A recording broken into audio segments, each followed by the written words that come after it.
The Supreme Court has granted review to what could become the next landmark Second Amendment case, and the developments are significant. Wolford versus Lopez challenges state concealed carry restrictions, and the Trump administration's Department of Justice has now filed a brief supporting the Second Amendment position. They've also requested permission to participate in oral arguments. This represents a major shift in federal support for gun rights, and the implications could be far-reaching. Before we dive deeper, I want to thank you for watching. If you find this content valuable, please subscribe to the channel. It's one of the best free ways to support what we do here. I also want to acknowledge our main sponsor, Attorneys on Retainer. When it comes to self-defense legal protection, AR stands apart. They're backed by an actual law firm and continuously enhance their coverage. Their latest benefit guarantees for attorneys for members facing self-defense cases, a promise no other provider can match.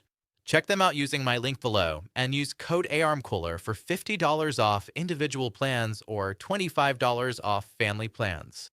This case matters enormously for residents of New York, New Jersey, California, Hawaii, and other states living under restrictive concealed carry laws enacted even after the Supreme Court's Bruin decision.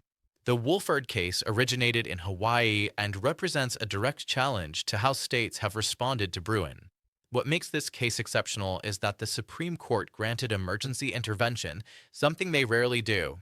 The challenge targets a preliminary injunction, with the Ninth Circuit ultimately ruling that Hawaii's blanket ban on concealed carry on public property complies with the Second Amendment. The Trump DOJ's involvement changed the dynamics entirely. Attorney General Pam Bondi and the Department of Justice filed a brief calling Hawaii's ban a clear Second Amendment violation. They urged the Supreme Court to break from their pattern of denying emergency petitions and address this critical issue. That federal support likely influenced the court's decision to grant review. Now, the Trump DOJ has doubled down. They filed an amicus brief supporting the challenge and requesting permission to argue during oral proceedings. This level of federal support for Second Amendment rights is unprecedented in recent years. The Wolford case challenges Hawaii's legislative response to Bruin. After that landmark decision, Hawaii, like several other states, passed new laws adding more restrictions to concealed carry rather than fewer. The specific provision at issue creates a default rule.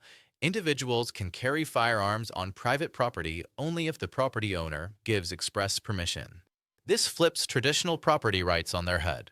The plaintiffs, joined by two advocacy organizations, filed suit in district court seeking a preliminary injunction. They won at the district level, temporarily blocking enforcement. But when Hawaii appealed to the Ninth Circuit, the appeals court reversed, ruling in favor of the state's blanket property ban. The Ninth Circuit reviewed this case alongside a similar California challenge and upheld both restrictive schemes. After the Ninth Circuit denied in-bank review, the plaintiffs sought emergency relief from the Supreme Court. That's where we are now, with the court scheduled to hear oral arguments on January 20th. The Supreme Court will address whether the Ninth Circuit erred, in direct conflict with the Second Circuit, in holding that Hawaii may presumptively prohibit licensed concealed carry permit holders from carrying handguns on private property open to the public unless the property owner affirmatively gives express permission. In simpler terms, can states create a blanket ban on concealed carry in virtually all public accessible spaces by requiring explicit property owner permission? This directly challenges the catch-all property bans that states enacted in defiance of Bruin's clear holding. The Department of Justice's amicus brief makes several compelling arguments. First, the DOJ argues that Hawaii's affirmative consent requirement was designed specifically to suppress concealed carry within the state. This isn't about complying with Bruin or respecting property rights. It's about nullifying the Second Amendment through administrative burden. Hawaii already has robust property rights protections through traditional trespass laws. Property owners can already prohibit firearms by posting "No Guns Allowed" signs. The new law doesn't enhance property rights. It weaponizes them against gun carriers.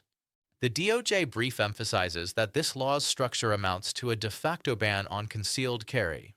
Every business in Hawaii falls under this framework. More importantly, The law's own drafters admitted that very few business owners would affirmatively post signs permitting concealed carry. This admission is crucial. It reveals the law's true purpose, not protecting property rights, but expanding gun-free zones to encompass virtually every location in Hawaii where the public gathers. The Trump administration has now filed a motion requesting oral argument time. They propose allocating 20 minutes to petitioners, 10 minutes to the United States, and 30 minutes to respondents. Petitioners have consented to this arrangement. The motion argues that the United States has a substantial interest in preserving the right to keep and bear arms and ensuring proper Second Amendment interpretation. The federal government previously participated as amicus in other Second Amendment cases, and their participation could materially assist the court. I predicted in my previous video that the Trump DOJ would request oral argument participation, and that prediction has now been confirmed. This is excellent news for several reasons. Having the federal government arguing alongside Second Amendment advocates strengthens the constitutional case significantly. It's not just citizens versus states, it's citizens and the United States versus states. The Trump administration's participation could influence swing justices or those who might otherwise be reluctant to rule expansively on gun rights.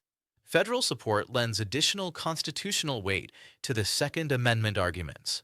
The image of the Department of Justice defending gun rights sends a powerful message about this administration's priorities and could influence how the decision is framed and received. This case won't just affect Hawaii. The Supreme Court will again apply Bruin's text, history, and tradition analysis, creating precedent that will shape Second Amendment litigation for years. We need the strongest possible foundation for future challenges. This Supreme Court term will feature another critical Second Amendment case focused on concealed carry restrictions. The parallels to Bruin are obvious, but the outcome could extend Bruin's reach significantly. Having the Trump DOJ on the side of gun rights is a dramatic shift from previous administrations. I anticipate the Supreme Court will grant their motion to participate in oral arguments. It would be highly unusual to deny such a request from the federal government. The oral arguments on January 20th will be crucial. The court's eventual decision could either vindicate Bruin and strike down these evasive state schemes, or it could allow states to continue circumventing constitutional protections through legislative creativity. While this case specifically addresses concealed carry and applies the Bruin framework, its implications extend far beyond.